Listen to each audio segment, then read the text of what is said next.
Good evening, everyone. I think we can get going now. It's 6:30. Hello, my name is Ashinsa, and I'd like to welcome you to yet another skills session organized by the Youth Wing of the Wildlife and Nature Protection Society of Sri Lanka. I'd like to thank our sponsor, National Development Bank, for their continued support towards the Youth Wing's Education for Conservation program. I know some of you joining us are already members, but if you are not already a member and would like to be more involved in the activities that we do, we invite you to join the Youth Wing and the WNPS. The application form can be downloaded from our website, which is up on our social media. And in case you are a member but haven't already paid your subscription for this year, you can now make your payments online through the website. And please do so, because through it, you are supporting the conservation work that the society does. As you know, WNPS is a non-profit organization, and we always need your financial support, especially for the legal battles and other environmental projects we engage with. So donations are most welcome. And if you would like to donate, this can be done through the online payment gateway on the WNPS website. We have a very interesting WNPS monthly lecture coming up on the 20th of May at 6 p.m. titled Conserving Houghton Plains, What the Science Tells Us by Dr. Rohan Pethiagoda. This will happen via Zoom, so mark your calendars for that and do join in. This month, the Youth Wing has given the spotlight to renewable energy and sustainable lifestyles. We have some interesting campaigns and series published on our social media platforms, such as Facebook and Instagram, so do check them out throughout the month. And as always, we'd love to see your engagement with the society, and I encourage you to post on Instagram, on Facebook, and on Twitter about our events, and remember to tag the WNPS Youth Wing and the WNPS social media handles when doing so. Now, on to our session for the day. Before that, we'd like to request all participants to keep your microphones on mute throughout the session. There will be some time allocated for questions at the end. So if you have any questions, you can type them into the chat box on Zoom, and we will try to take as many as time permits at the end of the session.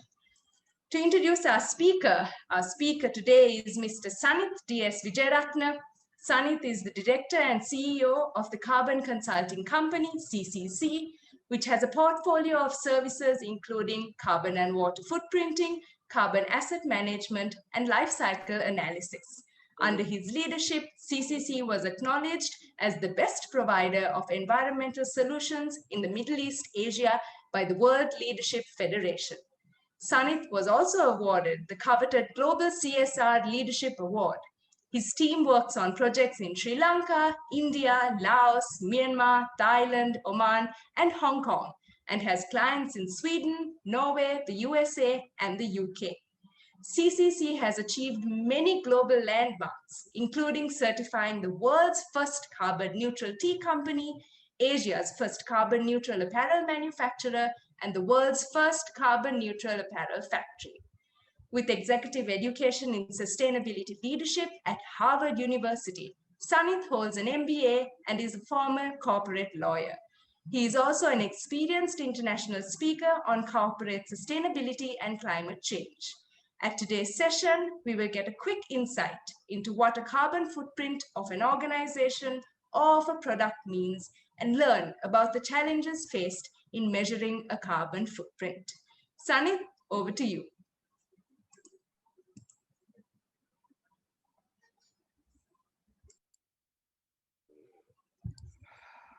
All right, fantastic. Hi, everyone.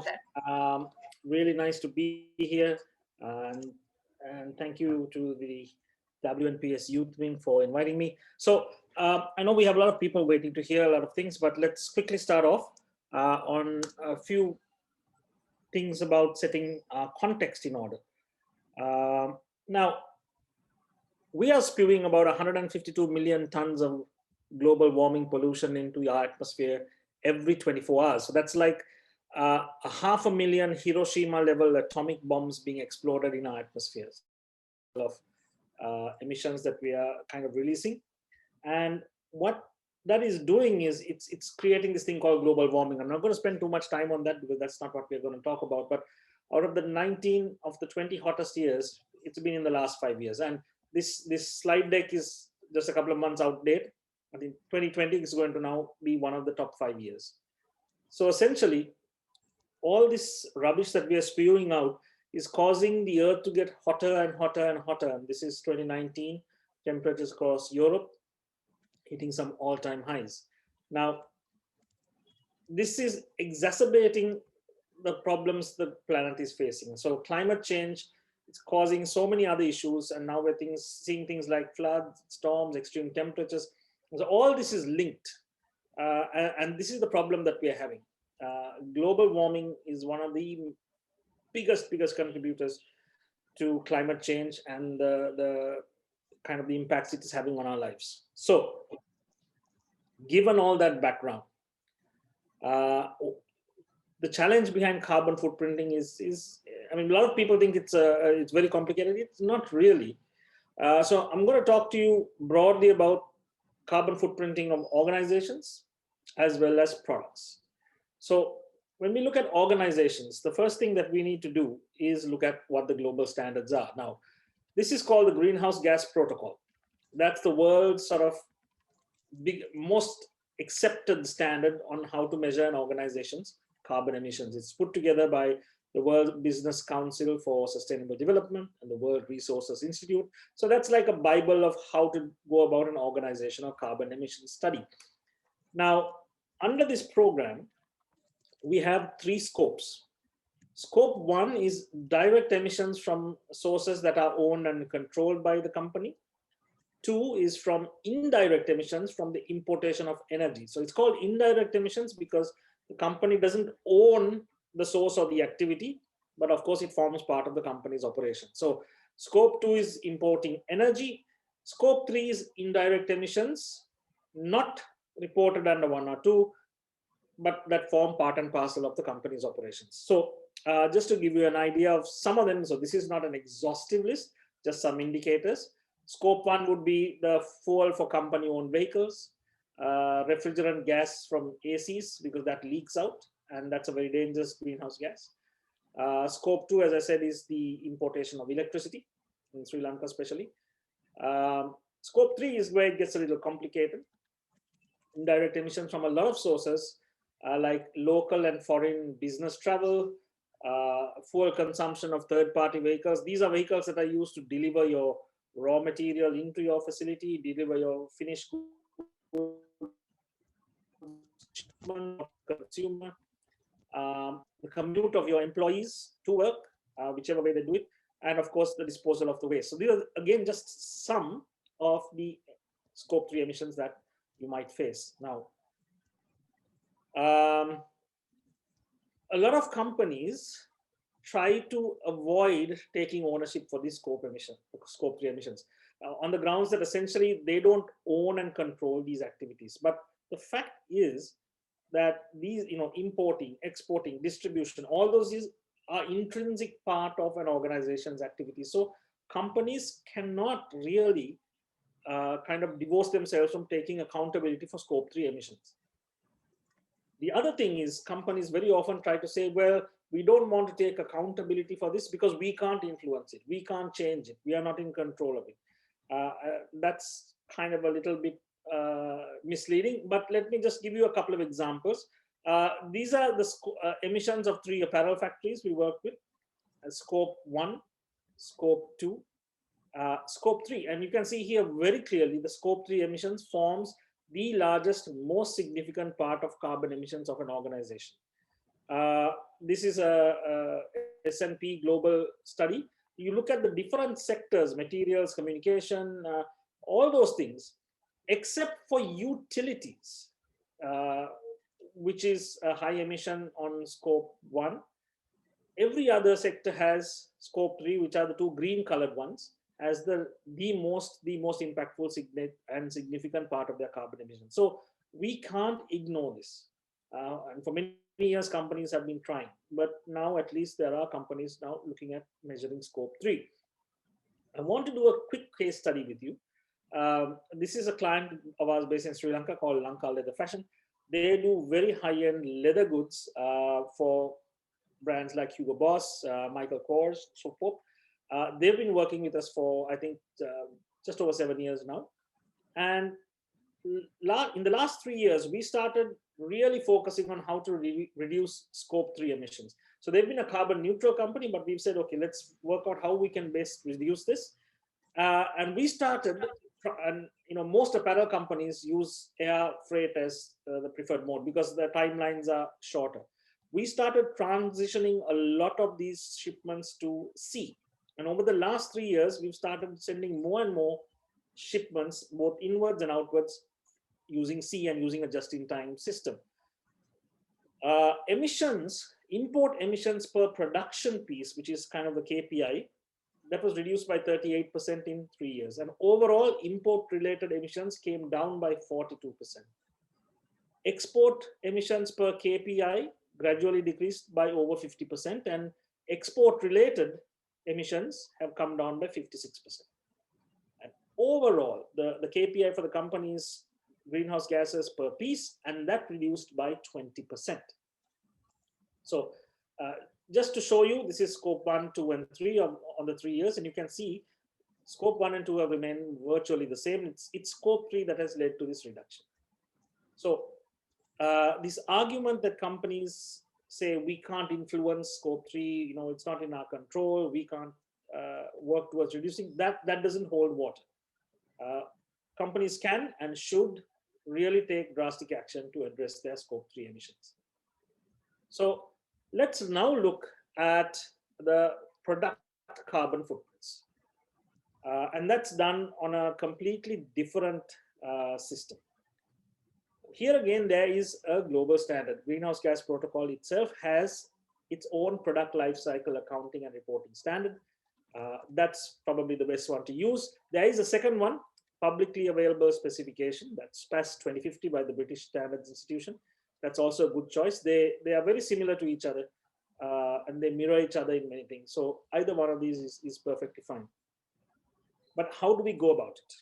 Now, a product life cycle starts from its origins right up to the point that it is disposed of. So if you look at the different phases, there is the raw material extraction and processing phase, upstream transport, that's bringing the raw materials into a production facility, manufacturing phase, the downstream transport, that is shipping it on air and sea. There's a warehousing and distribution, as a retail, and if you're looking at clothes, that's where the retail shops are. Consumer use phase. So here again, if you're looking at clothes, how many times do you wear a t-shirt or a shirt before it gets too old and torn to wear? How many times do you wash it? What kind of electricity does it consume? All that needs to be taken into account. And finally, the disposal stage. This is where you understand whether the product is going into a landfill, is it going to be incinerated for power, does it get recycled, and so on and so forth. So this is the complete gamut of it. And if you do the complete gamut, it's known as a cradle to grave assessment. As you can imagine, this is quite a challenging, time-consuming, and expensive exercise. So companies don't often do this. There is a limited boundary that is permitted, which is called cradle to gate. That's from the raw material extraction to the point that it leaves the manufacturer's gate and it's handed over to what we call the first customer. It's still quite challenging to do. Not many companies do it, but now we are seeing some companies venture into this. Now, just to give you guys an idea of the kind of trends that you can see, I'm just going to do 3 products that we worked on and how their carbon emissions percentage wise is reflected along this cradle to gate assessment. So the first is a bra, and you can see this is the trend. The bulk of the carbon emissions is seen at the raw material extraction processing phase. But the interesting thing is when you put in a glove and a t-shirt on top of that, you can see immediately the commonalities. All of them have between 70 and I think 85% emissions stuck in the raw material extraction phase, with the manufacturing phase coming after that. Now here again, many companies kind of look at this and say, well, we can't influence the raw material phase. That's nothing to do with us. We only look at the manufacturing. Don't talk to me about that. And that's wrong. So I want to use another client of ours. This is a Swedish brand called Closely. They do intimate and athletic wear.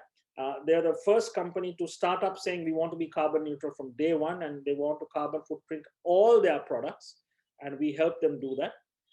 And the interesting thing is, we were able to track the product emissions of their products at the very early stages before they went into actual full production. And this is the standard carbon emissions of this particular model of bra. What we were able to do before they went into production was to look for suitable alternative recycled material that could be used instead of original virgin material. Using recycled materials enabled a 17% reduction in this particular garment, and the entire reduction took place at the raw material extraction phase, the phase where companies say, well, no, we can't influence that. So that's wrong again. If you do this kind of exercise, you can get some very good information about how you can reduce the carbon emissions of your products, right, with some substantial amounts. Now, in this particular case, 37% for that top and 53% for those tights. Just by using suitable recycled materials for production, and that's quite an insightful study that we did. So we were able to help this brand actually reduce a lot of their emissions before they started producing, and that's a very, very useful thing to do. Another really cool thing about this kind of exercise is you can identify the component parts of your product, the emissions related to each of those components. Now, for example, in this particular bra, we are seeing that 40% of the emissions comes from the elastic, 3% comes from the metal slide. Now, don't hold me to this, I'm not a fabric technician, but if you were able to find a replacement for that slide, or not have the slide, or use something else, you could arguably reduce 3% of the carbon emissions of that product. And you won't have this information unless you do this kind of exercise. So these exercises, while time consuming, while resource heavy, give some really, really good insights into products. Now, doing these exercises for companies can be challenging. And some of these challenges are, and the first and the biggest one is resources of technology. It's just data. My team spends 50% of our time going over, validating, verifying data that has been incorrectly sent to us, erroneously put together because people have got careless or they don't really bother about it. And that's really not necessary. If these owners of the data just took ownership and maintained proper records, all the information we need for this exercise is within the company, and you don't have to do anything outside. Implementing a basic system to take stock of this information is very easy. I mean, energy and fuel bills are always there, but things like foreign travel and hotel stay, you'll need to have a basic system in place to just bring it into one dashboard, and that's all you need.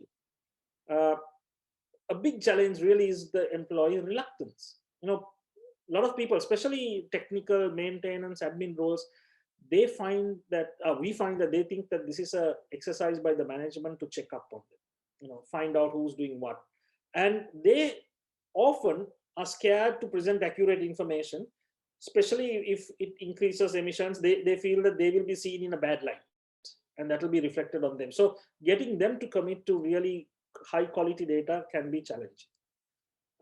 And finally, I don't undertake projects unless it has senior level buy-in. I don't take on something unless it has got the approval at a CEO level, or at least at a significant senior management level, and somebody with a proper budget and so forth. Because unless you have the management buy-in, if it's a tick box exercise that is seen as a CSR thing, let some sustainability person handle it, just fill some numbers and give me, it's going to fail miserably.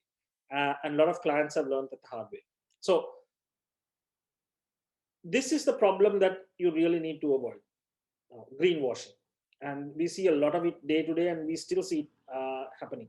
I don't want to spend too much time. I know we are on a tight timeline here, but just to give you an example, way back in 2014, this was a list published of the world's greenest brands. And you can see Volkswagen is on this in number 16th place. So how did it go from this just to 6 to 8 months later to become recognized as the largest cheat in terms of emission scandals? They were cheating globally, and they were paying hundreds of millions of dollars in fines, and they had to recall everything. This was one of the greenest brands in the world just 6 months before. How did they get this? The reason was there was no oversight. There was no independent supervision and reporting on what they were claiming. So in terms of greenhouse gases, and I can't stress this enough, it is really, really vital to get independent verification and certification of your emissions. So fortunately, there are two really globally well-recognized ISO standards. So ISO 14064 for an organization, ISO 14067 for a product. These are, I think, probably the most recognized verification carbon emission standards. The only thing is you have to ensure that the verifying body who's giving it to you is themselves accredited to give it. And we've seen examples of that over the years where companies find that the guy who's certifying them is actually not accredited to issue these standards. And that's something that's very, very challenging to ensure, but it's very easy to ensure as well, as long as you write to them and make sure they have the proper credentials. So going forward, you need 3 people to make sure your company goes green. You need the CEO, but you need the finance team and the marketing team to be a part of this. Because while the CEO has the vision and the direction and the commitment, you need a finance team to allocate proper funds, to be in charge of reporting and ensuring that the correct data is provided and reported back. But you also need the marketing guys, because if companies don't really take this and leverage this into some business benefit for them, and the company doesn't see the benefit, the company won't continue to do this. So the marketing guys are also very, very important to this.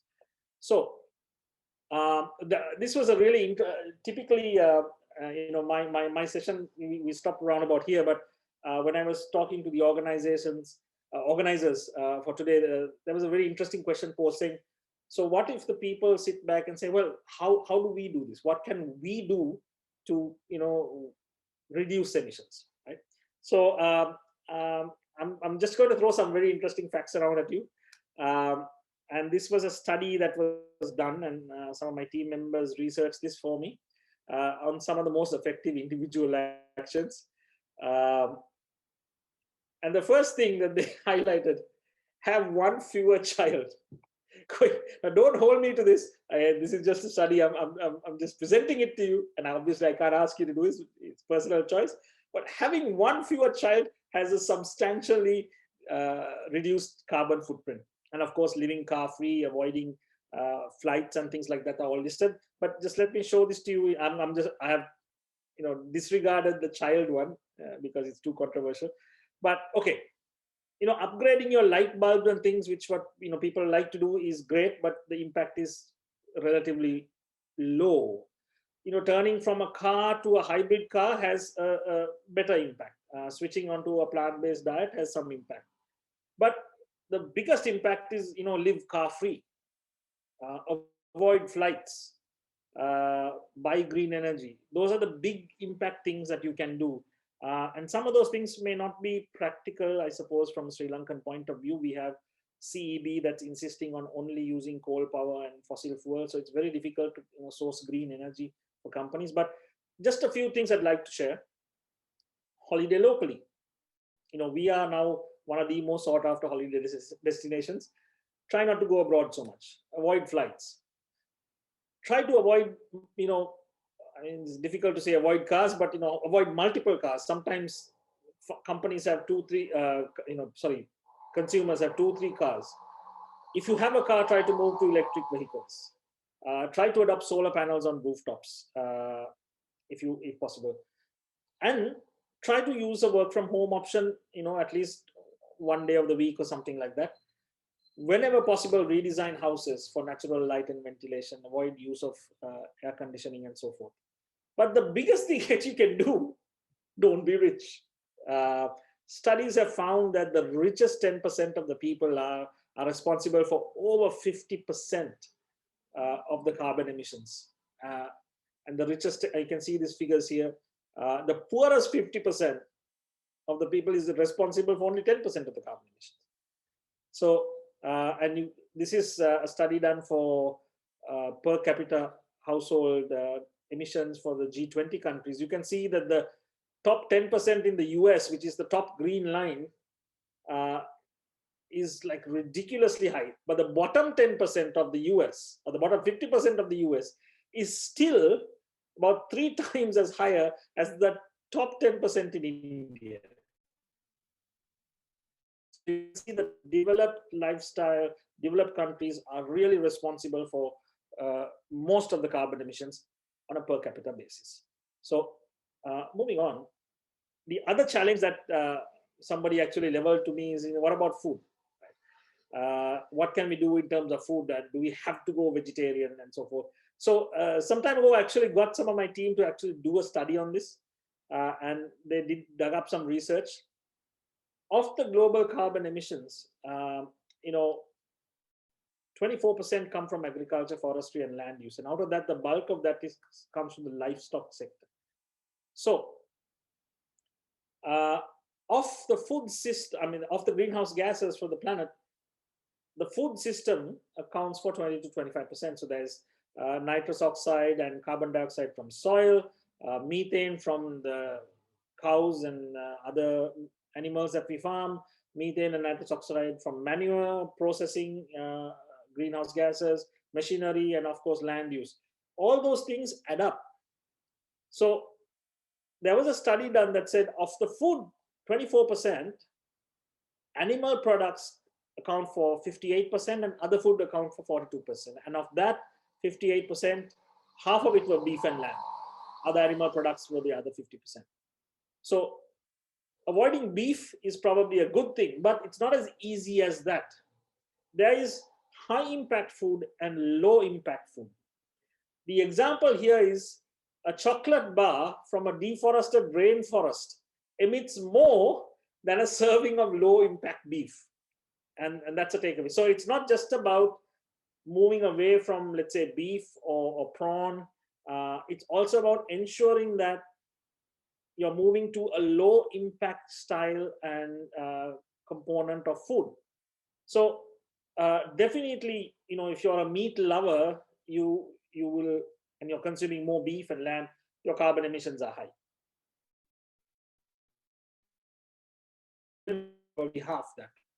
But there are alternates in the middle, no beef or vegetarian, that are acceptable. So I actually got my guys to do some studies for Sri Lanka. So we don't have detailed greenhouse gas research here, but we used Indian references for the emissions for rice and root vegetables, cauliflower, poultry, and mutton. We found out that mutton has very high carbon component. So if you had 4 different meals, you have a vegetarian meal, as completely vegetarian.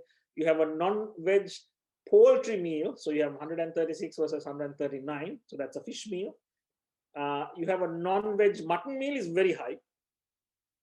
A vegan meal would be less. I think I missed a slide, sorry. We have a non-veg egg meal and a non-veg fish meal. All right, okay, so we got that. And non-veg mutton and a vegan. So if you put everything on one slide, avoiding mutton might be a good thing in terms of carbon emission, but you can see the vegetarian, non-vegetarian, so that's a chicken dish, rice dish, or egg or fish. It's pretty much the same. Vegetarian, chicken, egg, fish. There is a variance, but it's not a huge variance. Of course, vegan has a substantive drop, but that's if you're absolutely vegan and you're just eating. And I'm just going to go back to that slide to cucumber, steamed carrots, steamed potato, broccoli, cabbage, that kind of stuff. If that's how you're living, your carbon emissions are low, and those foods are not really very well easily found here, so it may not really be practical for us. So they estimate that if the entire world's meat and dairy consumption went down by 40%, it would save twice the amount of land of India. So that's significant. But let's not kid ourselves. We can't all be vegans and vegetarians. But there's a middle ground.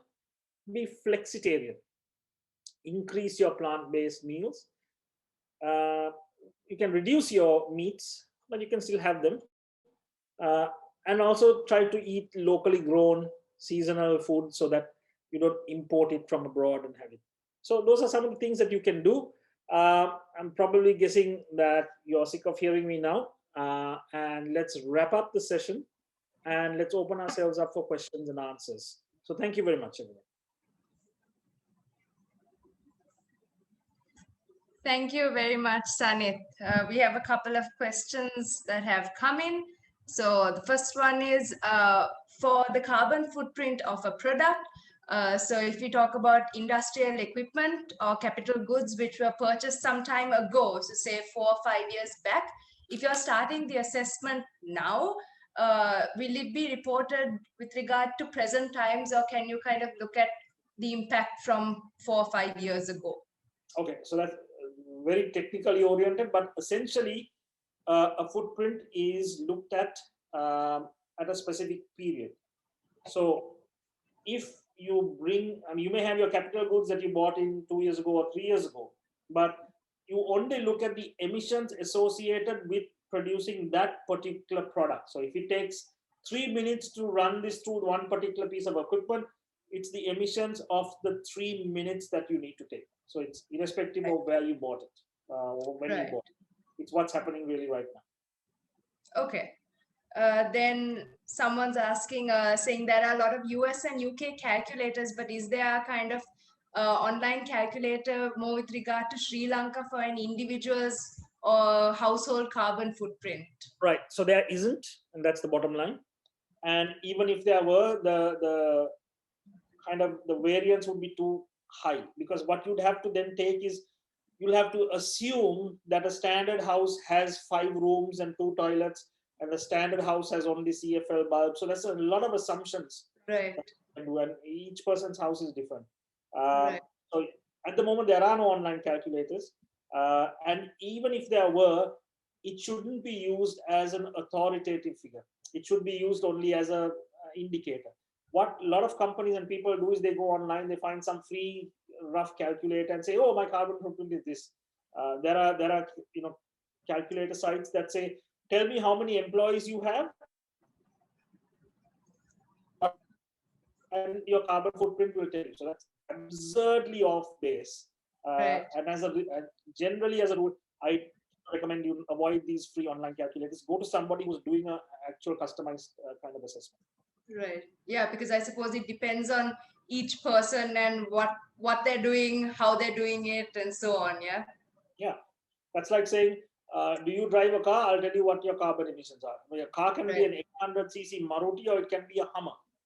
Right. So, you can't generalize. Generalize it to that level. Yeah. Right. Then what about the Bitcoin industry's impact on carbon emissions, especially now with the introduction of NFTs that draw artists to use it as a means of income? Bitcoin. Yeah, it's a very controversial topic, because Bitcoin doesn't come out of the air. There's been lots of studies to show that there's a vast amount of energy that goes into actually mining that Bitcoin. It's all processing power, it's storage power. So it's not without the emissions. So there are emissions associated with it. I personally think I think that's a bad road to go down. Right. As a separate thing to digital transactions and stuff like that. They have a carbon emissions, and it's being studied at the moment. And there is some pushback now saying, look, the amount of carbon emissions generating the Bitcoins, it's not really worth it. Right. Okay. So we talked a lot about being carbon neutral. Can you maybe explain a little bit about exactly what this means? Okay. And this is a topic of an entirely different kind of. Yeah, just a very brief general idea. Very brief. Yeah. So a company can work towards reducing emissions as much as practically possible. So, you have 10 lights, you can reduce it to 8 lights, you can switch it to LED lights, which means you can bring it down to a point. But beyond that point, you can't reduce any further because you have to have a certain amount of light. Course. So what do you do for the emissions that you can't reduce? You need to find a way to extract that, you're emitting a certain amount of greenhouse gases. Find a way of taking the same amount of greenhouse gases out of the atmosphere. Right. Now, to be carbon neutral, it means you know how much emissions you're responsible for, and you have actively quantified and taken out the same amount of emissions from the atmosphere to say, I'm carbon neutral. The carbon I've emitted, I have taken. Right. The thing is, you generally can't do it yourself. You don't have companies don't have the resources, the manpower, or anything like that. So the good example would be, companies outsource IT to India. They outsource legals, American companies outsource legal services to Sri Lanka. Why do you outsource? You outsource because there are companies who are professional in that area, who have a large scale, who are able to do it at a low cost with good technology, with a high degree of accuracy, and pass that benefit on to you at a manageable financial cost. So what you do as a company is you outsource that reduction to somebody else. There are global projects that work towards reducing carbon emissions. Reforestation is one of them. Renewable energy, biomass, energy, all those things, they actually prevent or reduce carbon emissions. So since you can't do it yourself, and I'm going to talk a little bit about tree planting at the end of this, you outsource it to somebody else in return for a fee. So you pay them a certain amount. They will then acknowledge that that percentage of carbon has been reduced on your behalf. Now, the instrument of that investment is called a carbon credit. And globally, there are registries. One credit is equal to 1 ton of emissions. So if you have 100 tons of emissions, you invest in 100 carbon credits, they will return the benefit of that to you. So then plus minus carbon neutral, and that's how it is. So the next question is, let's all go plant trees. And that's what Sri Lankans love to do. They love to do this. And they say, oh, we planted 100 trees. So I'm okay. So I've gone to factories and they said, last Environment Day, we planted 100 trees in the factory. I said, that's great. How many trees do you have left? No, I don't know. Where are they now? I don't know. So what they've done is they've taken this size plants and stuck them in and forgotten about them and said, I have solved my tasks. It doesn't work like that. Trees have to grow over 20 years. So 15 to 20 years, that time is when they actually sequester carbon emissions. So even if you plant trees now, the benefit is going to be much later on. And that's provided the tree grows that long. People have to take account of it, you have to look after it, have to report on it. And that doesn't happen. I was just 2 hours ago working with another client of ours. They have an office space with about 100 people. And they are doing really well. Their emissions are really low because they've done a lot of things. But their annual emissions, and this is 100 people with just buildings and a computer. So it's really a great office. Their activities were effectively deforesting about 20 acres every year. So the emissions that they were generating, even though they were so good, was the equivalent of deforesting 20 acres a year. So can any company reforest and manage 20 acres every year? So this year 20 acres and you manage it for 20 years, and next year 20 acres. So it doesn't work. So just going and doing tree planting and school children's projects and doing 100 trees and 1,000 trees, it doesn't work. Please do it because it's, yes, it's a benefit to the environment. Please do it, but don't expect it to substantially impact you in terms of your carbon emissions. Then what about mangroves? So we know that mangroves kind of sequester a lot of carbon, right? So do they have an added benefit as opposed to a more terrestrial plant? Yes, mangroves is kind of like a superhero carbon reduction, because the way the mangrove works, it allows you to quantify the soil-based carbon as well, Right. So it's about 5 to 8 times, I believe, more effective than a normal tree. Right. So it's called blue carbon. Water-based seagrass and mangrove is called blue carbon. That's becoming the new trend. A lot of countries in the South Asian region are looking at mangroves. Sri Lanka was, I think, Right. one of the first under the former president. He had kind of said, we will lead this charge on mangroves. Sadly, we are not seeing that, unfortunately. But it's a good thing. Right. We should do more. Good to know. Then we have a question: is recycled plastic thread, do the quality of the clothes come out as well as if you were using non-recycled threads, or does that also lead to later still microplastic pollution, or is the impact really that much? I'm not a fabric technician, so Right. qualify that by saying technically I don't know, perhaps. But the fact is that the thread has been very successfully used now for cricket jerseys and things like that. So it must be good enough. It must be good enough to be used. So Right. the quality of the fabric and the quality of the material should be good enough, because there are lots of people who are using it.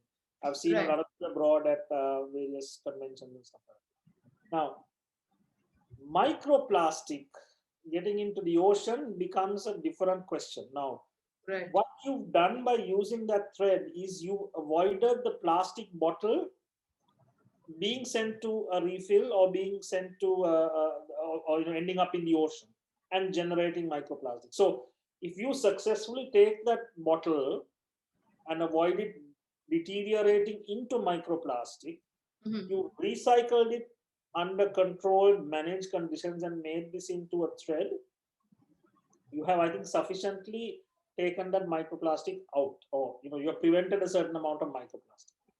Now, that particular garment might still end up in a landfill or something, and then that microplastic is going to happen. Yeah.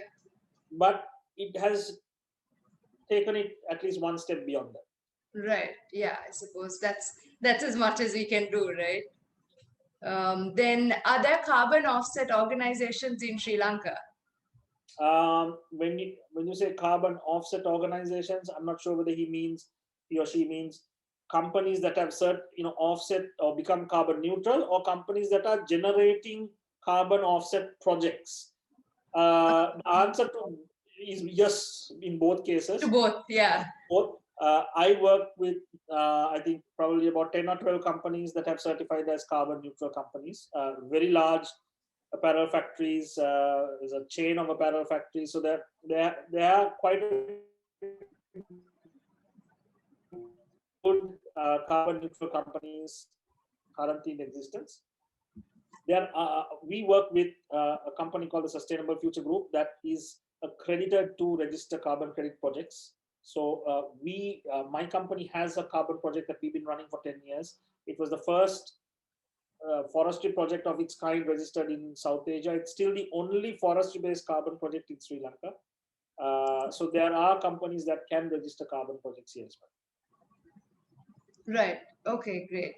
Then we have a couple of questions. I think I can merge it into one. So one is, how do financial institutions kind of look at their product life cycle? And the other one is, does all scope 3 emissions, are they kind of the same across industries? So I would say probably not, right? And how you look at your product life cycle also depends on what your company is and what it does.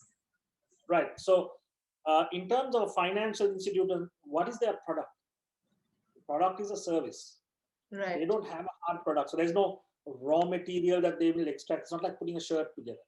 So the financial institutions, they deliver a service.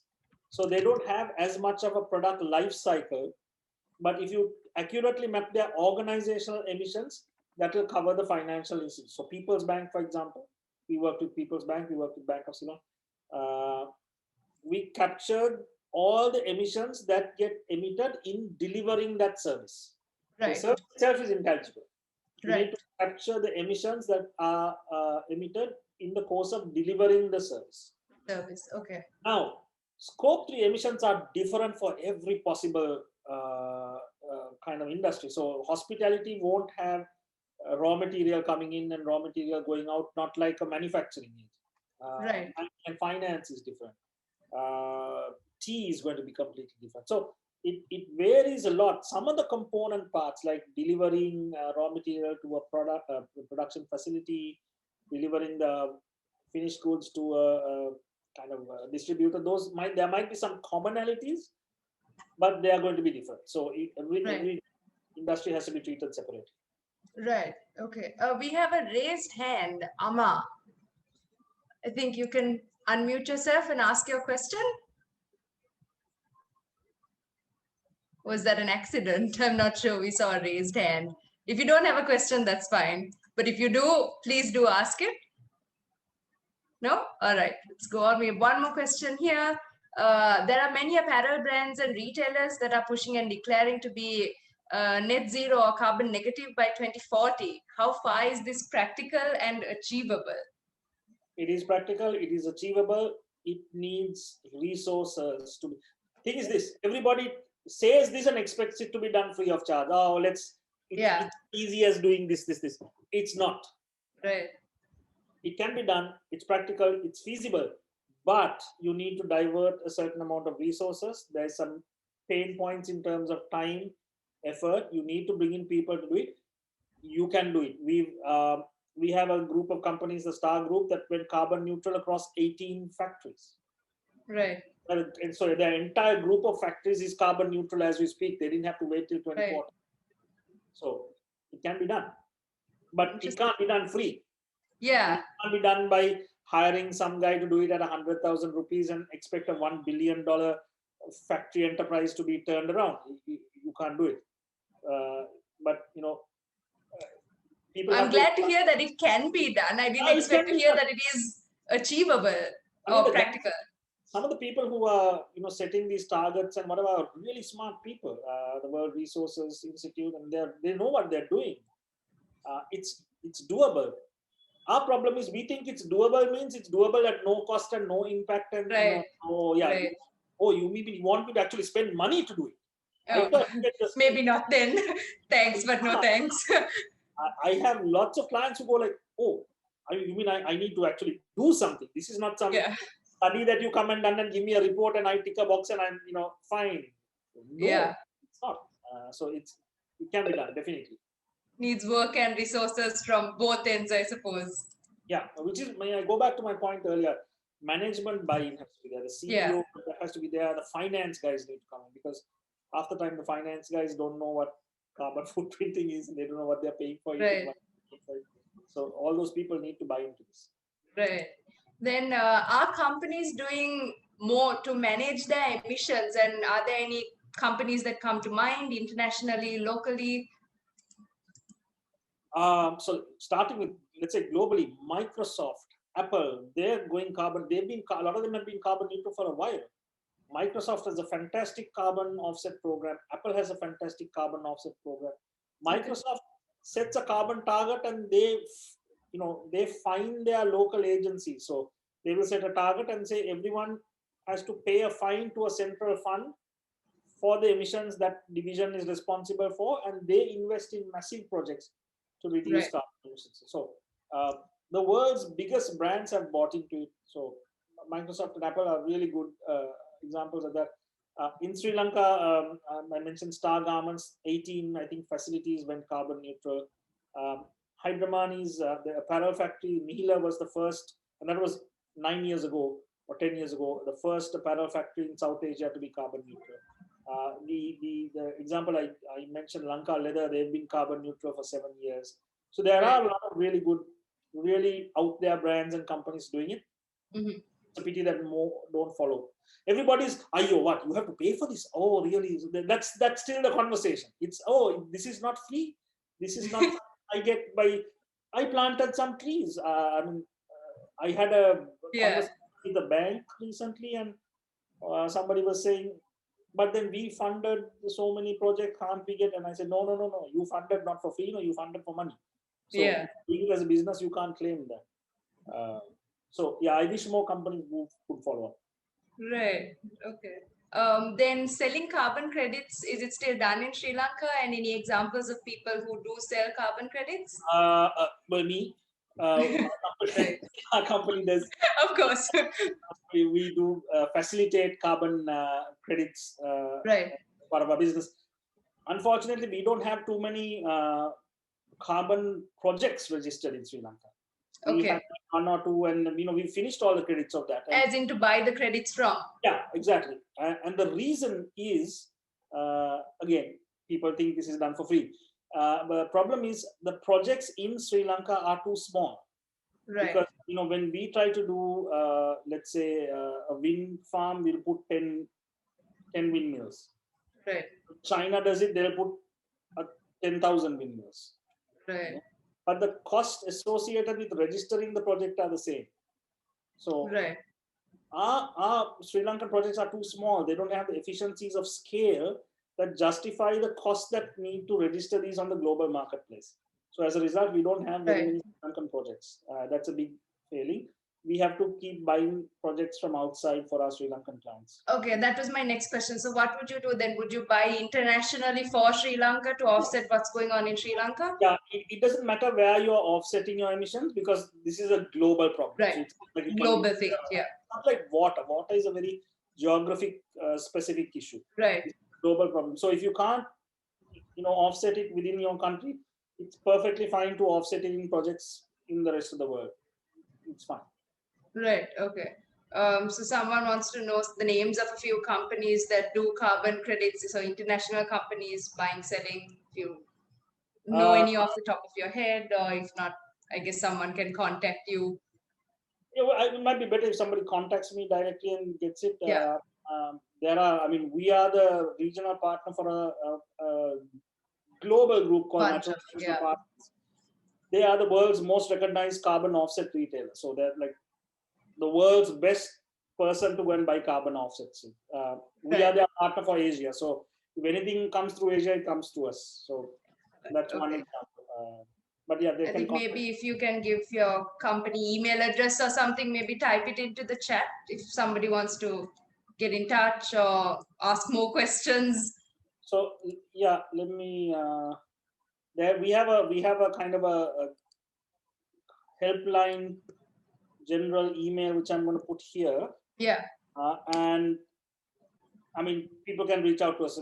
If not, one of my team or myself will attend to it at that point. Excellent. Thanks. Then coming back to tree planting, is it, they say there is mixed data on this being effective and sustainable. What are your thoughts? I think it comes back to you need to manage that project effectively over so many years, right? Instead of just starting it and letting it wither and die. I don't think I disagree with whoever that is. I don't think that's any question as to effective or sustainable because there have been projects that are running fantastically. So projects are there. Probably in Sri Lanka, you can't sustain it because everybody, what happens is companies only do tree planting. We'll just give some money, plant some trees, take some pictures and go away. Next year, we are not doing this. We are going to support a cricket team. So that's why I'm stressing the fact that it has to be with part of these global bodies that have ongoing, committed, managed programs. Yeah. And they're doing some fantastic programs worldwide, and they are very successful. So it has to be done properly, and if it's done properly, it's being really vindicated worldwide. Right. Then any more thoughts on what kind of companies can do in addition to what you mentioned to really reduce their carbon emissions even more? I remember once you were talking about having ACs. Just not having ACs makes a huge difference in your carbon emissions, right?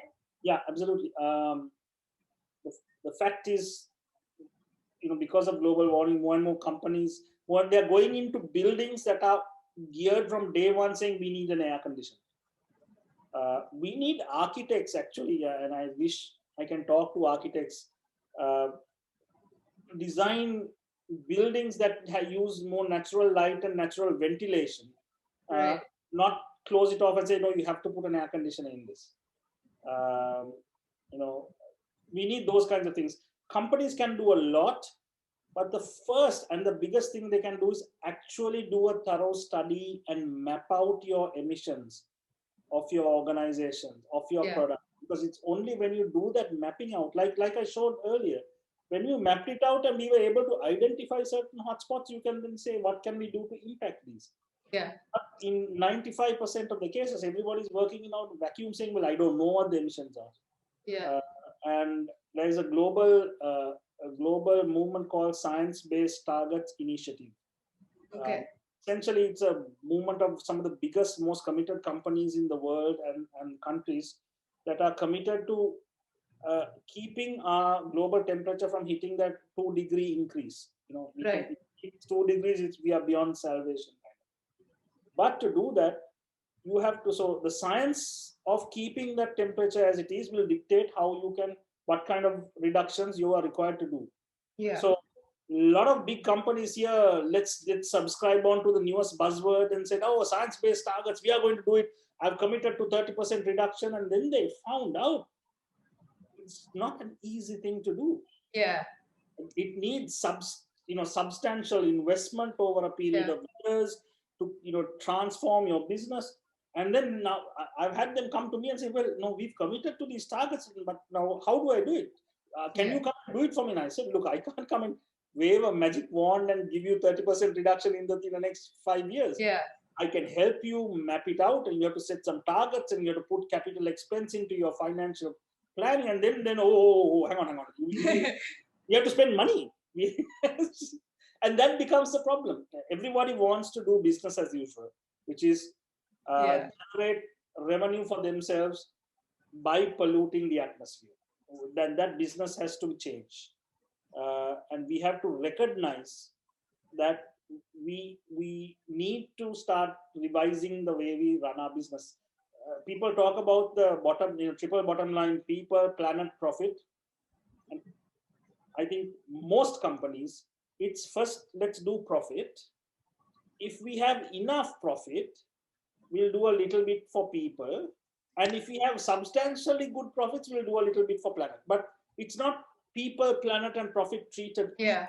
It's profit first.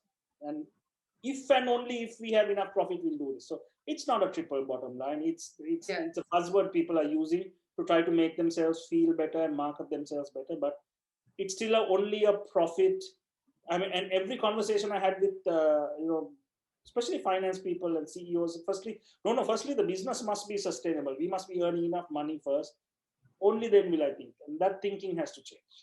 Right. And I think what you said is very important, to identify exactly which areas are the most impactful if you take them out, or if you try to reduce your emissions there, because you will look at what is easiest, or a company will look at what is easiest for them to do rather than which has the most impact. And there, I think so there's a thing. That's where the mapping out kind of comes in, no? Correct. So there's a concept called materiality. Okay. So what is most material? So when you address your emissions and the impact and that is those emissions are causing on some graphs, you will be able to identify what emissions cause. Let's say your 70% of your emissions is caused from your transport, 10% is because of your on-site energy. Don't bother about the 10%, fix the 70%. Yeah. So address the most material aspects, right. Then move on to the rest. So there's a curve for that. So lots of companies are doing it, but sadly most people are still saying, no, we just want a tick box exercise and things like that. Right. Okay. I think somebody's asking some very detailed questions. Maybe that person can message me on that. I would say, write email to the email address that we put that. Yeah. Then yes, if a company cuts down 10 acres of rainforest and grows 10 acres of rubber, how do you factor in the loss of biodiversity? You can't. Yeah, I would agree. You can't. So you can't say virgin forest gets cut down and we planted 10 trees, and therefore, so the biodiversity loss is a huge issue. people have been talking about trying to do biodiversity credits like carbon credits. For the last 10 years since I've been doing this, they've been talking about it. It's not possible because it's too complicated. Right. You can't, is it important to grow trees for butterflies or have enough space for an elephant to pass through? What's the trade-off? Yeah. So it's very, very complicated. So you have to treat biodiversity as a separate issue from carbon emissions. I mean, biodiversity needs to be addressed in its own right. I think I would probably say don't try to destroy forests that already exist to plant trees to make your carbon credits. Maybe go to a place that has already been destroyed and attempt to do a scientific reforestation there. So I think what he's saying, you don't get to do that. You can't go and clear a virgin natural forest and grow rubber trees and say, can I be carbon neutral? That doesn't work. So yeah, there's some very clear guidance on these things, on the standards, and people need to really go and see. First, you have to show what you have, where the status was. Secondly, you can't grow rubber trees and get carbon credits because that's something you're growing for a commercial crop. You can't just grow rubber trees only. You have to show it's being harvested, sustainability, and all those things. But the easiest thing to remember is if you are doing it as a business, you're not going to be able to claim carbon credits from it. So I think also it comes down to what you said earlier about going to the correct bodies of standardization to acquire these credits and so on from, so that you make sure that they themselves are accredited and are certified and are following the correct ethics to give these credits, right? Because if not, you'd go to somebody who is not obtaining these ethically. Correct. Yeah. Invasive plants and invasive plants. Okay, so there's a question here about clearing invasive plants and then planting with native plants. And if I'm asking, I think he says, will there be a negative impact created in terms of carbon emissions? So if I understand correctly, what he's saying is, okay, we have invasive species here which have grown. If we cut that to grow the natural trees, all the stuff that has been sequestered gets destroyed first before you plant the natural trees. That is actually true. So yes, the trade-off on the carbon emissions might be actually reduced for a time, no? But if you, I think in most cases, if you fully restore the natural forest areas, it will far outstrip whatever invasive species.